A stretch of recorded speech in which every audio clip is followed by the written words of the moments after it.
Hello दोस्तों, स्वागत है आप सभी का हमारे YouTube चैनल अपनी फिजिक्स पाठशाला में। प्यारे बच्चों, लास्ट क्लास में अपन ने बात की थी बहुल आवेशों के मध्य के बल के बारे में बात की थी और आज अपन बात करने वाले हैं बहुत ही शानदार, ज़बरदस्त और एकदम से सिंपल टॉपिक है जिसका नाम है इलेक्ट्रिक फील्ड। और एग्जाम के पॉइंट ऑफ व्यू से देखें तो बहुत ही ज़्यादा क्या है, इम्पोर्टेंट है। तो मेरी बात में ज़रा सा भी ध्यान दे लोगे तो इलेक्ट्रिक फील्ड है बराबर सीख जाओगे। ओके, तो चलो बच्चों शुरुआत करते हैं। अगर चैनल पे नए हैं तो चैनल को फटाफट से सब्सक्राइब कर लीजिएगा और बेल आइकन को जरूर प्रेस करना ताकि जब भी मैं नई क्लास बनाऊं आपके पास में फटाफट से पहुंच जाए। तो चलो बच्चों शुरुआत करते हैं। इलेक्ट्रिक फील्ड की एक्चुअल में होता क्या है, कैसे होता है। कुछ बच्चे को ऐसे कंफ्यूज होता है कि हम इसको याद कैसे करें, वो भी आज मैं आपको बड़े तरीके से बताऊंगा। ठीक है, तो चलो बच्चों स्टार लगा के हेडिंग लगाते हैं विद्युत क्षेत्र। विद्युत क्षेत्र होता क्या है। ठीक है, अब तक अपन ने आवेशों के बारे में पढ़ा है, बिल्कुल पढ़ा है, प्लस चार्ज के बारे में पढ़ा है, माइनस चार्ज के बारे में पढ़ा है, लेकिन ये विद्युत क्षेत्र होता है क्या। देखो मेरे पास में एक प्लस चार्ज है, ओके, जिसको मैंने दे दिया Q। ये मेरे पास में कोई प्लस चार्ज है। अब यहाँ पे मेरे पास में कोई है टेस्ट चार्ज छोटा Q0, मैंने लिया है, बहुत बार लिया है Q0। एक दूसरा चार्ज है यहाँ पे Q0, एक दूसरा चार्ज है यहाँ पे Q0। जो ये Q0 है, ये Q0 भी क्या है बेटा, प्लस है, ये भी क्या है, प्लस है, और ये भी क्या है, प्लस है। इस प्लस आवेश के कारण अगर इन दोनों के बीच में बल लगेगा तो उस बल की डायरेक्शन कौन सी साइड होगी, इस साइड होगी, बिल्कुल होगी, पक्का होगी। ऐसे ही इस वाले बल की भी क्या होगी, डायरेक्शन बाहर की साइड होगी। यहाँ भी जो लगने वाला बल है वो भी कौन सी साइड होगा, बाहर की साइड होगा। इसका मतलब इस आवेश का कोई ना कोई क्षेत्र है, इस आवेश का कोई ना कोई क्या है, एक क्षेत्र है। जैसे कि मान लो मेरे पास में यहाँ पे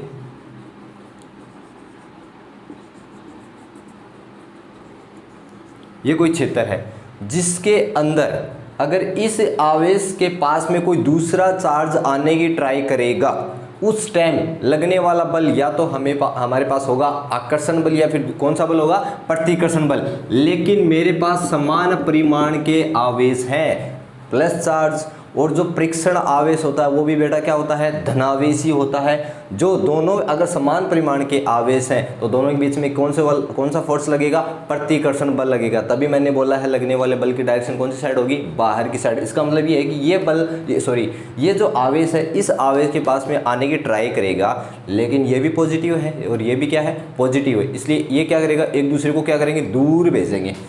अब मेरे पास दूसरा चार्ज है कोई Q0, वो मैंने यहाँ पे ले लिया। तो मैंने आपको बोला है कि किसी न किसी आवेश का है एक एरिया होता है, अगर इस एरिया के बाहर कोई चार्ज है तब क्या होगा, विद्युत क्षेत्र नहीं होगा, ना कोई बल लगेगा, ना कुछ और होगा। ओके, तो यहाँ पे अगर इस आवेश के चारों ओर का कोई क्षेत्र जिसमें अन्य आवेश को रखने पर वह आकर्षण या फिर प्रतिकर्षण बल का अनुभव करे। आकर्षण बल का अनुभव तो तब करेगा जब मेरे पास में यहाँ पे नेगेटिव चार्ज होगा। ठीक है, अब मैंने इस आवेश के बारे में बात की आपके पास में, कौन सा, परीक्षण चार्ज।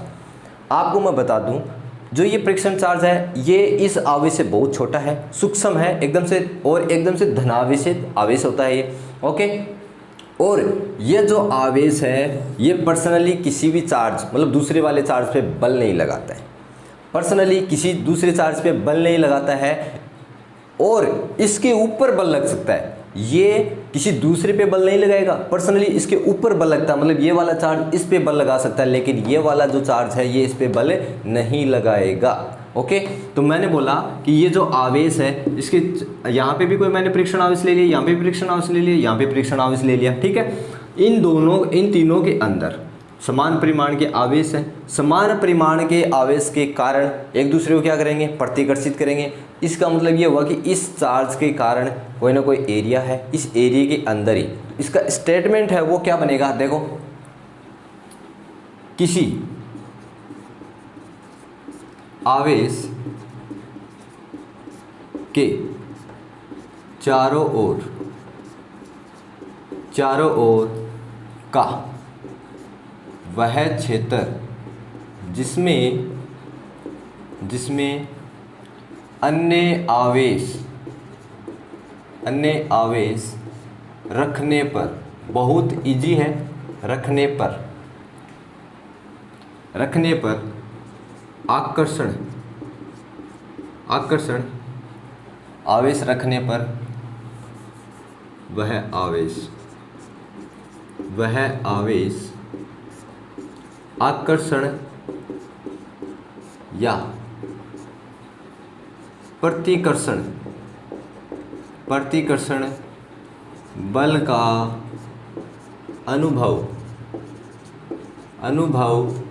करे विद्युत क्षेत्र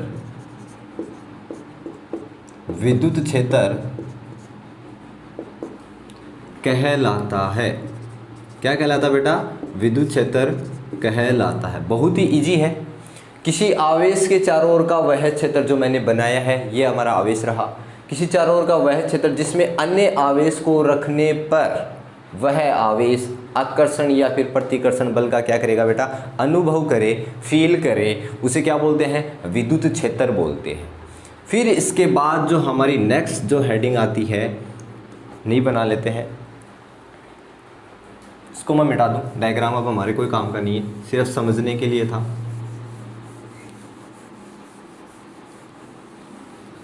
देखो नेक्स्ट इसके बाद जो बात करते हैं वो है विद्युत क्षेत्र की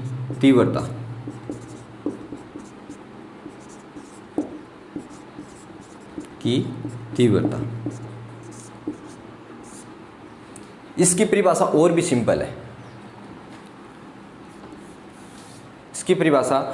सिंपल है।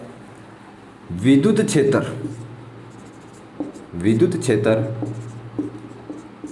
में रखे प्रति एकांक धनावेश पर लगने वाला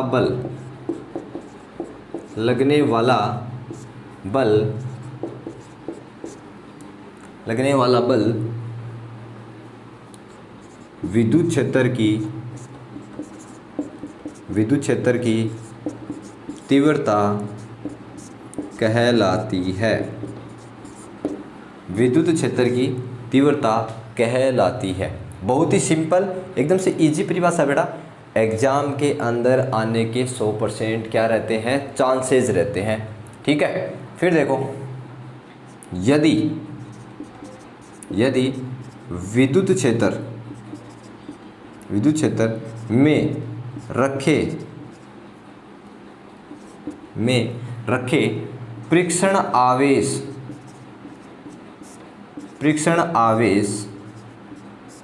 Q नोट पर लगने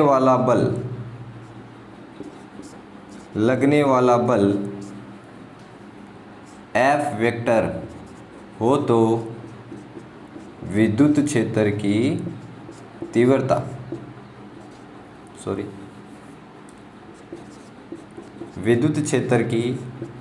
तीव्रता फॉर्मूला लिखना अपन को। क्या होगा? देखो, E vector equals to F vector upon में क्या आएगा? Q naught. परिभाषा क्या है बेटा? विद्युत क्षेत्र में रखे प्रति एकांक धनावेश पर लगने वाला बल क्या कहलाता है? विद्युत क्षेत्र की तीव्रता कहलाता है। न्यू लाइन की होगी, यदि परीक्षण आवेश Q नोट अति सूक्ष्म हो तो विद्युत क्षेत्र की तीव्रता हमेशा अपरिवर्तित रहती है। इंपॉर्टेंट लाइन है। तो जो नया फॉर्मूला बनेगा वो होगा हमारा E vector equals to limit Q naught equals to 0 F vector upon में Q नोट। ये बना नया फॉर्मूला। लेकिन ये फॉर्मूला तभी लागू होगा जब अपन इस लाइन पे क्या करेंगे? गौर करेंगे। तब तक ये फॉर्मूला तभी बनेगा, वरना अपन को कौन सा फॉर्मूला याद करना है? E vector equals to F vector upon में Q नोट वाला फॉर्मूला याद करना है। ठीक है। फिर उसके बाद देखो, थोड़ा मैं साफ कर देता हूँ, ये वाला कर देते हैं पर वाला।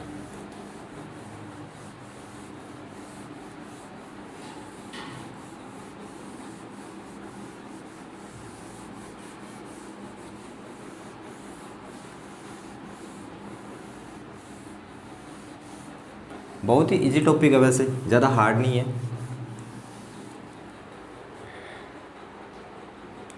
देखो नेक्स्ट, विद्युत क्षेत्र एक सदिश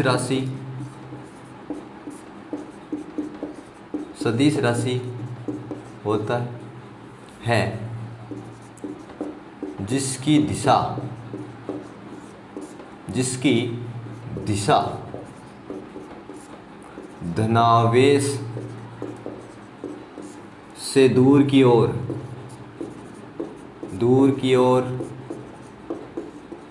तथा ऋणावेश के पास की ओर होती है। ये बात भी आपको मैं बढ़िया तरीके से बताऊंगा नेक्स्ट, अभी जो डायग्राम बनाएंगे उसमें पास की ओर होती है। फिर बात करते हैं मात्रक और साथ में बात करेंगे विमा की।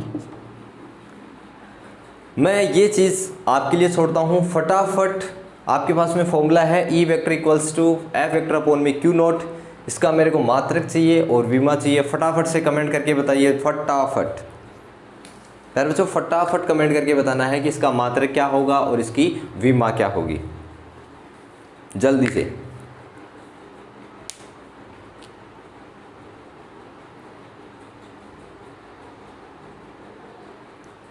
कमेंट कीजिए फटाफट कि इसका मात्रक क्या होगा और इसकी विमा क्या होगी। लिखूंगा मैं ही, लेकिन फटाफट कमेंट कीजिए। देखो क्या होता है, आपके पास में फॉर्मूला है E vector equals to F vector upon में Q नॉट। जो बल का मात्रक होता है वो होता है बेटा न्यूटन, ठीक है। आवेश का जो मात्रक होता है वो होता है कूलाम, या फिर इसका दूसरा जो मात्रक है वो है वोल्ट प्रति मीटर, ठीक है।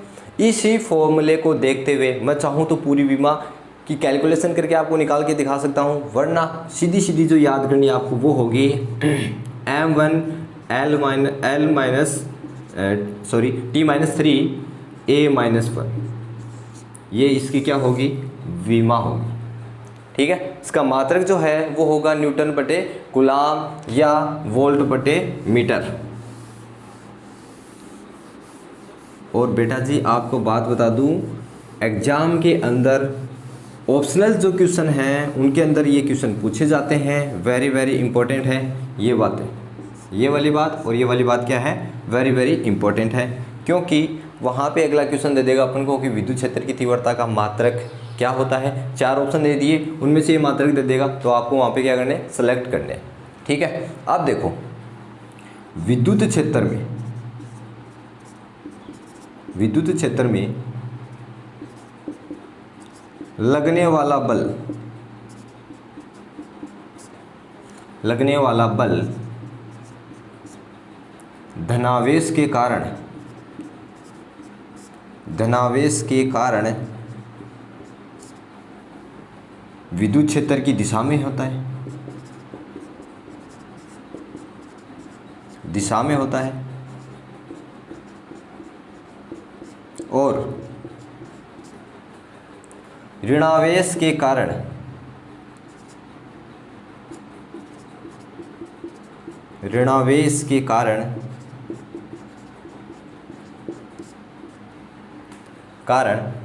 विपरीत दिशा में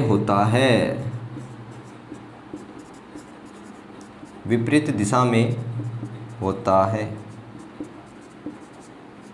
डायग्राम देखो, मेरे पास में इलेक्ट्रिक फील्ड है जिसकी दिशा इस साइड है मेरे पास, ये है हमारा E वेक्टर।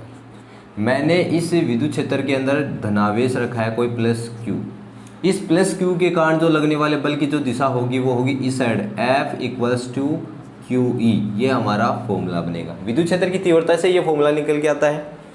फिर जो नेक्स्ट डायग्राम है वो है वापस ऐसे ही, ये विद्युत क्षेत्र हो गया।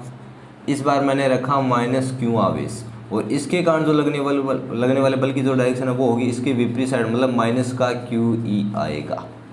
देखो मैंने क्या लिखा है, विद्युत क्षेत्र में लगने वाला बल धनावेश के कारण विद्युत क्षेत्र की क्या होगा, दिशा में ही होगा, ठीक है, और ऋणावेश के कारण विपरीत दिशा में होगा, ठीक है। यह है विद्युत क्षेत्र, बहुत ही इजी शानदार टॉपिक है।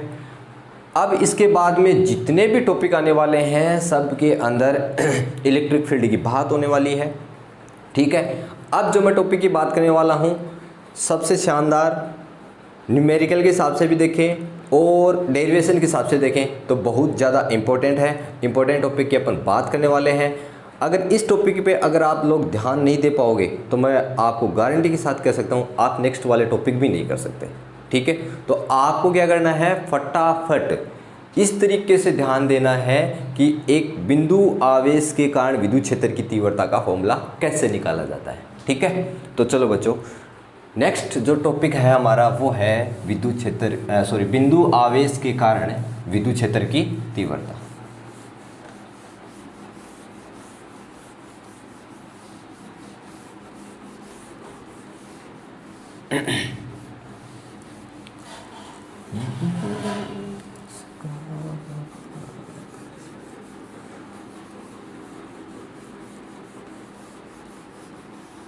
बहुत बढ़िया। देखो नेक्स्ट जो हमारी हेडिंग है वो है बिंदु आवेश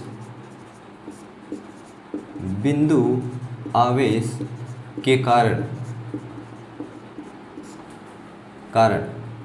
विद्युत क्षेत्र की तीव्रता।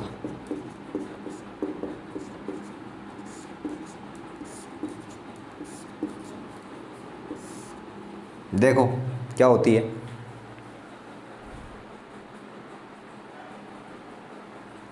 सबसे पहले डायग्राम की अपन बात करते हैं। मेरे पास में कोई प्लस चार्ज या फिर क्यू आवेश उपस्थित है। इस आवेश से स्मॉल r दूरी पर कोई पॉइंट P स्थित है, ठीक है, जिस पर विद्युत क्षेत्र की जो डायरेक्शन है वो है बाहर की साइड। ओके, थोड़ा क्यू बढ़ा ले लेते हैं। माना कोई बिंदु आवेश है Q, जिससे स्मॉल r दूरी पर बिंदु P स्थित है, जिस पर हमें विद्युत क्षेत्र की तीव्रता कैलकुलेट करनी है, ज्ञात करनी है, और जिसके अंदर विद्युत क्षेत्र की डायरेक्शन है वो कौन सी साइड है, बाहर की ओर है। इस बिंदु P पर मैं कोई टेस्ट चार्ज परीक्षण आवेश Q0 मान लेता हूँ। अब मेरे पास आराम से इन दोनों के बीच में क्या निकल के आ जाएगा, फोर्स निकल के आ जाएगा। अगर मैं फोर्स निकाल सकता हूँ तो विद्युत क्षेत्र की तीव्रता भी निकाल सकता हूँ। तो सबसे पहले स्टेटमेंट लिखेंगे, माना एक बिंदु आवेश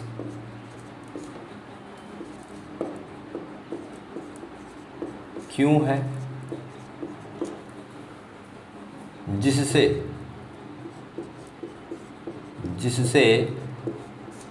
स्मॉल r दूरी पर बिंदु P स्थित है, जिस पर हमें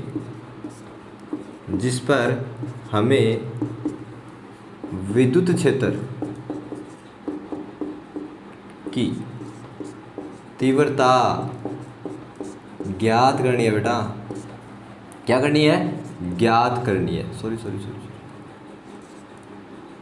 ज्ञात करनी है। और बिंदु P पर एक परीक्षण आवेश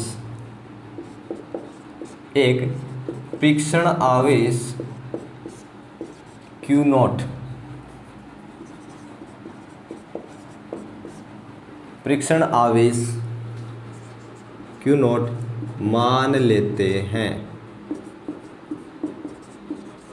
अब देखो, कूलाम के नियम से कूलाम के नियम से आवेश Q व Q नोट के मध्य बल। फॉर्मूला देखो, F equals to 1/4πε0 Q naught बटे में R²। ये वहाँ पे फॉर्मूला था, क्योंकि वहाँ पे मैंने दो आवेश लिए थे Q1 और Q2, उनके बीच में क्या दूरी थी, स्मॉल r दूरी थी।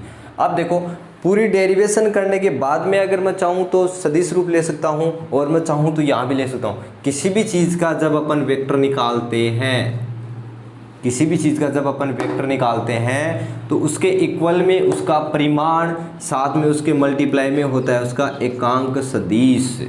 चाहो तो मैं ये बात यहीं पे स्टार्ट कर दूं, ये यहाँ पे स्टार्ट नहीं करूँगा तो भी मेरे को लास्ट में जाके ये बात लिखनी पड़ेगी, इसलिए अपन साथ ही लेके चलते हैं। Okay, equation first. आप देखो विद्युत क्षेत्र की तीव्रता की परिभाषा से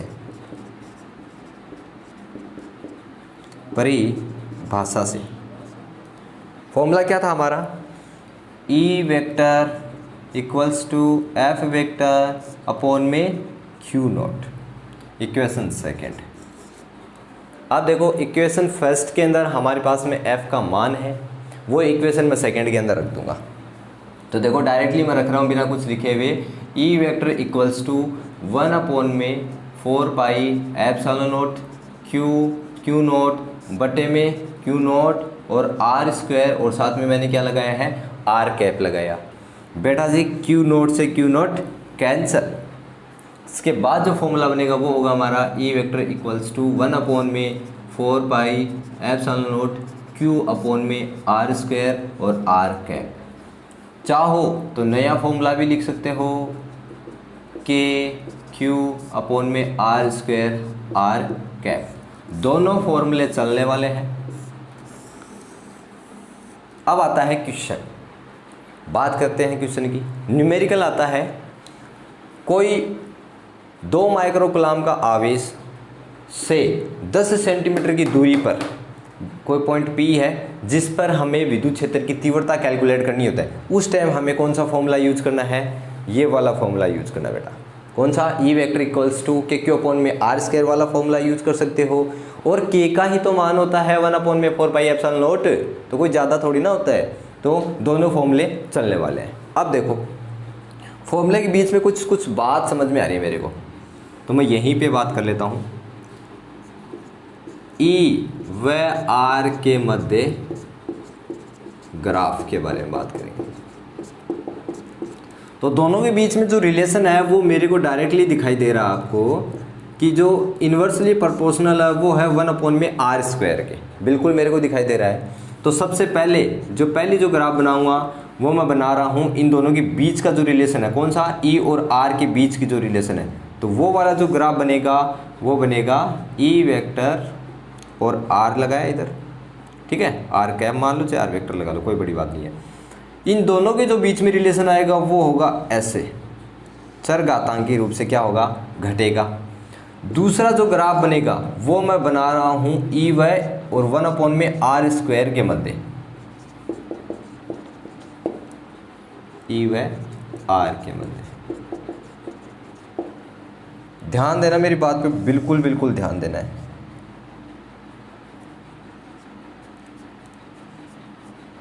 ठीक है, देखो ये जो ग्राफ बनेगा ये बनेगा नियत, कांस्टेंट, क्योंकि मैंने आपको बोला है, देखो मेरी बात को ध्यान देना, कि इसके और इसके बीच में मैं जो ग्राफ बना रहा हूँ, मैं पर्सनली इसकी जगह कोई ना कोई दूसरी चीज़ मान के चलता हूँ R। अब देखो डायरेक्टली किसके बीच में आ गया, E व R के बीच में। ये मतलब ये पूरा जो है वो किसके बराबर है, R के बराबर है। इसका मतलब दोनों के बीच में क्या रिलेशन आएगा, E समानुपाती R वाला रिलेशन आएगा। और जब ये बात आती है तब ये वाली ग्राफ बनेगी। ठीक है, तो इतना ही टॉपिक था हमारा। फॉर्मूला अपन को यूज करना है, E vector equals to Q upon में R²। बेटा अगर इस पे ध्यान नहीं दिया है, ये वाली बात अगर याद नहीं हुई है, तो आगे वाले टॉपिक आप 1% भी नहीं कर सकते हो, क्योंकि अब जो भी टॉपिक आएंगे सभी के अंदर के/4 में r² वाला फॉर्मूला यूज़ होने वाला है। बहुत ही शानदार टॉपिक होंगे सारे के सारे, और एग्जाम के पॉइंट ऑफ व्यू से तो बहुत ज़्यादा इंपॉर्टेंट होने वाले हैं। ठीक है, अगर चैनल पे नए हैं तो चैनल को फटाफट से सब्सक्राइब कर लीजिए। ठीक है, और आई होप वीडियो आपको अच्छा लगा होगा और डेरिवेशन भी बहुत तरीके से समझ में आई होगी। ठीक है, तो चलो बच्चों मिलते हैं नेक्स्ट क्लास में। अब बात करने वाले हैं अपन विद्युत क्षेत्र रेखाओं की, बल रेखाएं। 6-7 विद्युत बल रेखाएं हैं, एग्जाम के हिसाब से इंपॉर्टेंट होती हैं। एग्जाम के अंदर क्वेश्चन आता है विद्युत बल रेखाएं लिखने के लिए कि विद्युत क्षेत्र की 2 विद्युत बल रेखाएं लिखें, विद्युत क्षेत्र की 2 विद्युत क्षेत्र रेखाएं लिखिए, ऐसे कुछ क्वेश्चन आते हैं। ठीक है, तो डायग्राम के हिसाब से भी समझेंगे, लाइन टू लाइन लिखने के हिसाब से भी समझेंगे। ठीक है, तो चलो बच्चों मिलते हैं नेक्स्ट क्लास में, तब तक के लिए जय हिंद जय भारत।